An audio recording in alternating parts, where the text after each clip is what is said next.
നമസ്കാരം. VCB ന്യൂസിലേക്ക് സ്വാഗതം. ഞാൻ രാകേഷ് കെആർ. ആദ്യം പ്രധാന വാർത്തകൾ.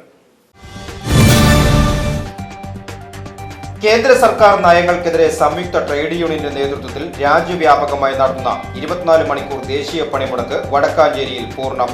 സർക്കാർ സ്ഥാപനങ്ങളും സ്കൂളുകളും അടഞ്ഞുകിടന്നു. സ്വകാര്യ ബസ്സുകളും KSRTCയും ഓട്ടോറിക്ഷ ഉൾപ്പെടെയുള്ള ടാക്സികളും സർവീസ് നടത്തിയില്ല. അനിഷ്ട സംഭവങ്ങളൊന്നും റിപ്പോർട്ട് ചെയ്തിട്ടില്ല. സംയുക്ത ട്രേഡ് യൂണിയന്റെ നേതൃത്വത്തിൽ വടക്കാഞ്ചേരിയിൽ പ്രകടനവും പൊതുയോഗവും നടത്തി. CITU ജില്ലാ സെക്രട്ടറി സേവ്യർ ചിറ്റിലപ്പള്ളി MLA പൊതുയോഗം ഉദ്ഘാടനം ചെയ്തു.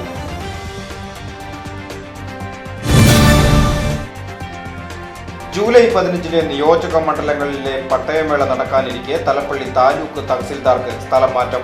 താലൂക്ക് തഹസിൽദാർ രാജേഷ് MR തൃശൂരിലേക്കാണ് സ്ഥലം മാറ്റിയിരിക്കുന്നത്. ലാൻഡ് റവന്യൂ കമ്മീഷണറാണ് ഇത് സംബന്ധിച്ച ഉത്തരവ് ഇറക്കിയത്. തൃശൂർ തഹസിൽദാറായിരുന്ന PP സീനയെ തലപ്പള്ളി തഹസിൽദാറായും നിയമിച്ചു. കേന്ദ്ര സംസ്ഥാന സർക്കാരുകൾക്കെതിരെ അതിശക്തമായ പോരാട്ടം അനിവാര്യമാണെന്ന് മുൻ MP TN പ്രതാപൻ UDF സംഘടനകളുടെ കൂട്ടായ്മയായ UDTFന്റെ നേതൃത്വത്തിൽ തൃശൂരിൽ നടത്തിയ പ്രതിഷേധ പ്രകടനവും സമ്മേളനവും ഉദ്ഘാടനം ചെയ്ത് സംസാരിക്കുകയായിരുന്നു അദ്ദേഹം.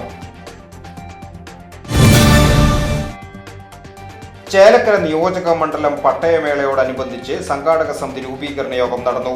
മുള്ളൂർക്കര ഗ്രാമപഞ്ചായത്ത് ഹാളിൽ നടന്ന സംഘാടക സമിതി രൂപീകരണ യോഗത്തിൽ മുള്ളൂർക്കര ഗ്രാമപഞ്ചായത്ത് പ്രസിഡന്റ് ഗിരിജ മേലേടത്ത് അധ്യക്ഷത വഹിച്ചു.